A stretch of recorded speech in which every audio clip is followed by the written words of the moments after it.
Good day and welcome to our 10-minute video series on the CIMA Management Case Study Exam that will be held in May 2018. My name is Mary Jane Rodriguez and I'm doing this video for Ultimate Access. Our Preseen company, which was introduced to us by CIMA a few days ago, is Menta. Menta is a leading multinational transportation group that services the Central Eurozone area.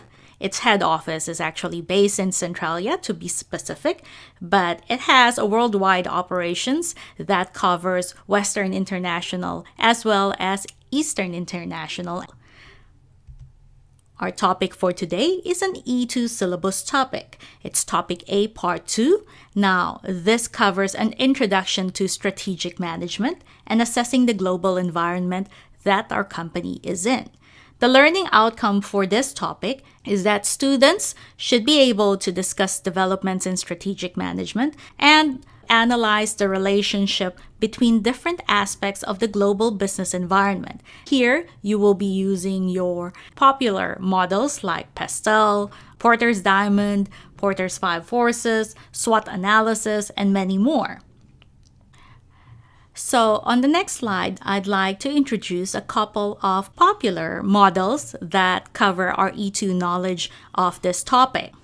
One of them is the SWOT analysis. It is always a good idea to plot out the strategies of that company so that we are able to determine where we are in the business and in the industry, as well as where we need to go or where we're headed. A read through of the Preseen material should give you some of the strengths and weaknesses and opportunities and threats of the company. Every company will always have a strategy to try and gain competitive advantage. Some companies go for cost leadership, and some companies try to differentiate their products or their services. For Menta, the generic strategy that they are using is cost leadership. If you haven't figured that out, that should be on the Preseen material that's been made available by CIMA a few days ago. On the next slide, I've actually got some Preseen material excerpts. This is on page 5 of the Preseen, and I just wanted to show how you would try and gain some insight.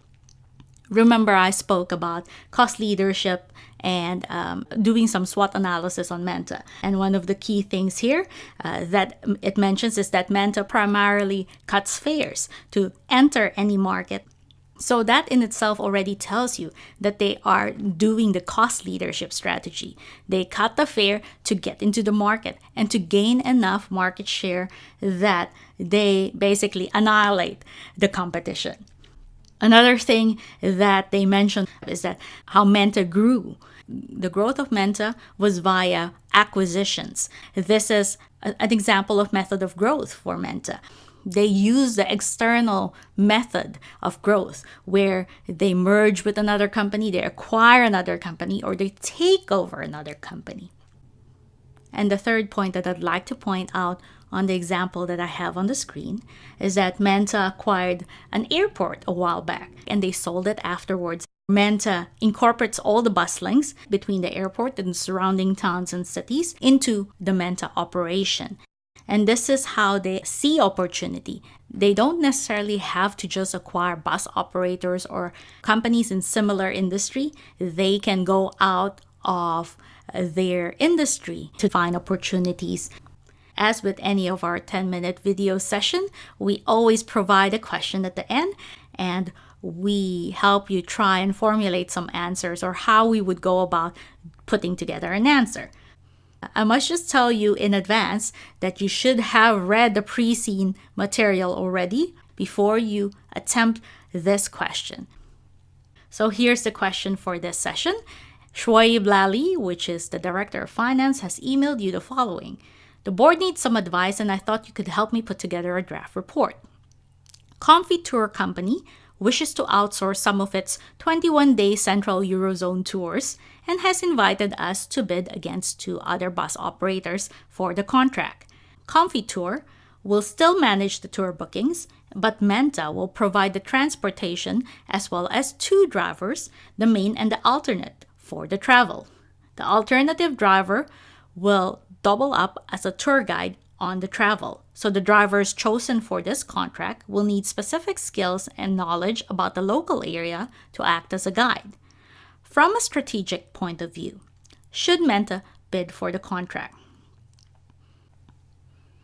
The steps that I would suggest for most students when they're writing out an answer plan is you need to pick out the text where the requirements are contained. You build your response based according to that requirement. And now you write down 5 to 6 points for that requirement. List down any kind of keywords or theories you may want to use in your answer.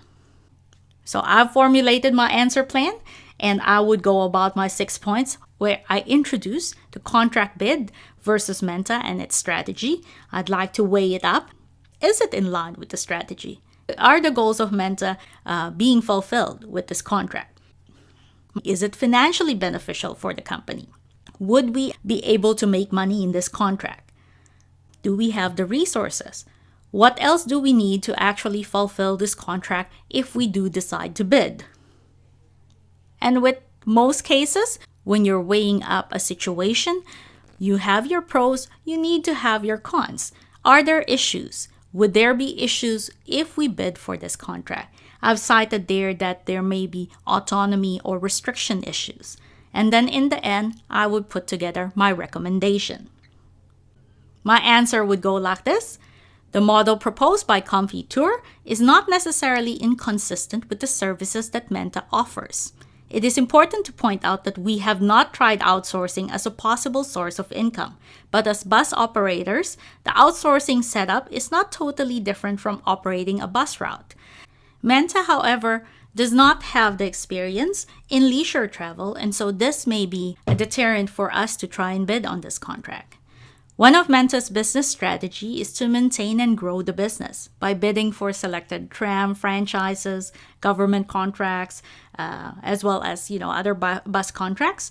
But the contract with Comfy Tour should satisfy this business strategy, even though Comfy Tour is not part of the groups that we mentioned above. It still fits into the goals and objective of the company. A key point to note, when Menta bids for this contract is that we need to ensure that the contract is financially beneficial for the company. There are no calculations involved on the question, so we can't really see if Menta will truly benefit. But once the calculations are put together, we should have careful consideration with regards to that calculation. We need to see the true potential of this contract. Are we adding to shareholders' value in the long run? And that's ultimately the goal of any commercial company, is to make money for its shareholders. There is possibility that if we win this contract, our business relationship with Comfy Tour continues to be successful, that it could provide a long-term revenue stream for Menta. We could literally go into this industry and build a name for ourselves. Other tour companies may provide us with a chance to bid on other contracts. Now we need to look at resources. So further into winning the outsourcing contract, we need to ensure that we have drivers that have this special knowledge or special skills to be tour guides. The chosen drivers for this contract, they require not only the proper license and training to operate the buses, but will also need local knowledge of the area to alternate as the tour guide. And these are special people, actually. We may have to look outside for these candidates, as we may not have such drivers in the current pool of employees that we have. And now we go on to issues and restrictions. We may have to take note of how much autonomy will we have in operating these tours. Surely, as Comfy Tour still manages the bookings and still sells the seats on the tour, Comfy Tour will dictate a lot in this arrangement. They will have to manage the itinerary of the journey of this 21-day tour of the Central Eurozone area. We as bus operators or outsourcers, we may only be responsible for the condition of our bus, the skills and experiences of our drivers that alternate as the tour guides. Having analyzed how the contract lines up with Menta's strategy, I therefore recommend that we should bid for this contract. Aside from the financial benefit, there is a lot of potential to the contract that could open doors for Menta. It is a new line of income, possibly a long-term one, if we are successful. So I wouldn't close the door on this one just yet. And that is it for today for our 10-minute video series. And I hope you enjoyed that session. And I hope to see you soon again next week.